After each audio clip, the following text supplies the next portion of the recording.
Bonjour et bienvenue dans What's Up Troll. Pour la sélection de cette semaine, on commence avec The Specialists qui vous emmène dans le monde des braqueurs de banques et de casinos. Le but du jeu, ça va être de monter votre équipe afin de préparer vos casses, puis d'empocher le plus de millions possible. Au cours de chaque manche, vous allez dans un premier temps drafter des dés qui vont vous permettre de recruter des spécialistes dans votre équipe. Il y en a 6 différents, chacun avec ses propres compétences, et éventuellement d'activer leurs pouvoirs. Ces pouvoirs vont vous permettre de récupérer de l'argent, de récupérer des équipements ou divers bonus. Puis, dans un dernier temps, vous pourrez essayer de réaliser un casse sur un des différents emplacements du plateau. Dans chaque ville, il y a plusieurs casses qu'il est possible de réaliser, les casinos qui vont rapporter le plus d'argent, les banques, puis les bijouteries qui rapporteront un petit peu moins d'argent, mais vous permettront également de récupérer quelques petits bonus, puisque la chose la plus importante à savoir, c'est que je ne peux pas faire 2 casses dans la même ville, et évidemment, si un de mes adversaires, si un gang rival a fait un casse sur le casino, eh bien évidemment, je ne pourrai pas le braquer à nouveau. Dans ce cas-là, je me dirigerai vers un autre lieu qui me rapportera un petit peu moins d'argent. Le jeu vous propose en quelque sorte une course à l'objectif, puisque quand vous allez être le premier à braquer une ville, vous allez récupérer un petit jeton bonus. Quand vous serez le premier à avoir un certain nombre de spécialistes identiques, pareil, un bonus. Quand vous aurez que des spécialistes différents, encore un bonus, ce qui fait que ça va vraiment être à celui qui sera le plus rapide à les débloquer, qui obtiendra des points en fin de partie. Le jeu est hyper frustrant, puisque vous n'avez jamais la bonne valeur du dé qui va bien pour recruter, vous n'avez jamais la carte qui tombe au bon moment, et c'est à vous de vous adapter par rapport à la situation qui vous est proposée. Il y a un petit système de combo, dans le sens où plus je vais avoir un spécialiste identique, plus son bénéfice va être important. Quand je vais en récupérer un, en fait, je vais pouvoir décider soit de faire X fois son bonus, ou alors une fois chaque bonus. Donc vraiment, à moi d'aller chercher la bonne manière d'utiliser ces différentes compétences, de faire les bons casses qui vont bien, de récupérer le plus d'argent pour prendre une retraite dorée au soleil.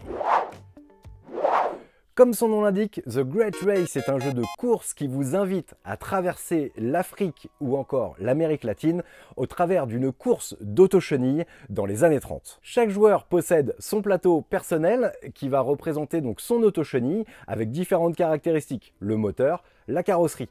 Et on va avoir des ouvriers, puisqu'il s'agit principalement d'un jeu de pose d'ouvriers.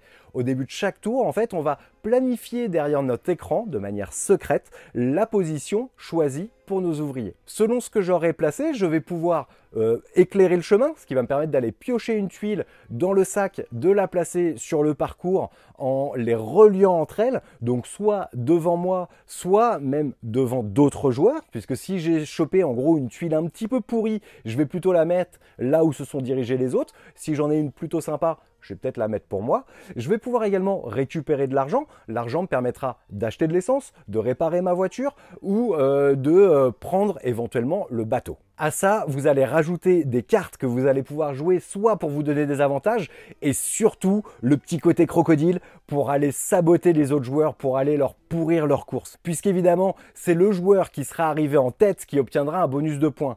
Attention cependant, c'est une course de gentlemen. Ça ne veut pas dire qu'être le premier arrivé vous fait gagner, puisque si vous arrivez avec une bagnole qui est complètement massacrée, ça c'est pas gentleman, vous n'avez pas la classe.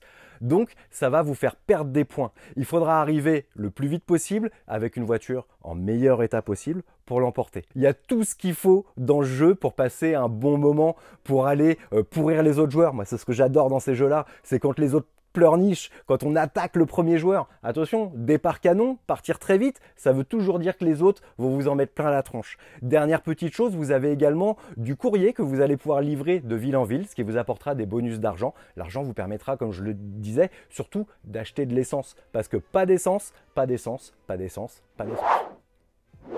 De retour sur les étagères, Codex Naturalis vous propose un jeu façon puzzle, casse-tête et arborescence, puisque l'idée c'est que vous allez avoir des cartes en main et une zone de jeu qui vous est propre devant vous. À votre tour, vous devrez jouer une des cartes de votre main en respectant certaines règles, puis piocher à nouveau une nouvelle carte.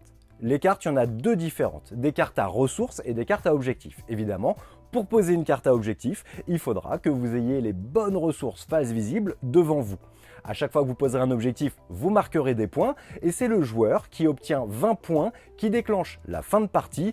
On termine le tour en cours plus une manche supplémentaire, et celui qui a le plus de points a gagné. Toute la qualité du jeu se fait par ce côté casse-tête où il faudra vraiment réfléchir au placement de ces cartes pour pas se gêner ces chemins. Puisque vous verrez que les cartes, elles ont des petits encadrés et ceux-là, je peux les recouvrir. Par contre, certaines n'en ont pas, certains coins sont vides et ceux-là, j'ai pas le droit de les recouvrir. Donc à moi vraiment d'aller chercher comment la poser, comment ne pas me bloquer moi-même et comment faire le plus de points le plus rapidement possible. C'est pour moi un format idéal à 2 joueurs. On joue vraiment chacun dans son coin, on n'a pas d'impact sur le joueur adverse, mis à part les cartes qu'on va choisir, mais très sincèrement, on va les choisir vraiment pour soi, pas en rapport avec ce que fait l'autre. C'est déjà suffisamment dur de suivre sa zone de jeu pour s'occuper de l'adversaire.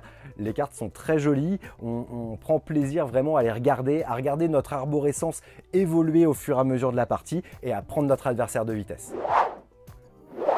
Pour terminer, c'est la première extension d'Unmatched qui vient de sortir et qui vous embarque dans une ambiance forestière avec ce Robin des Bois contre Bigfoot. Il s'agit d'une extension standalone qui n'a pas besoin du jeu de base pour être joué.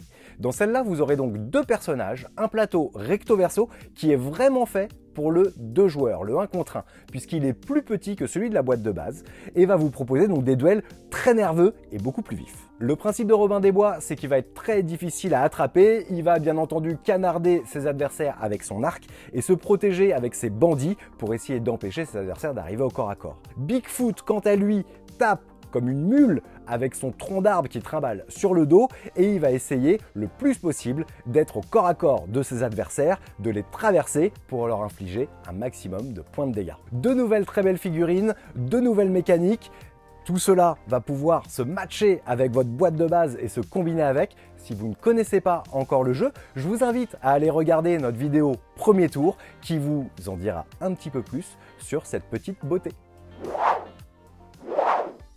Et voilà pour la sélection de cette semaine, j'espère qu'elle vous aura plu.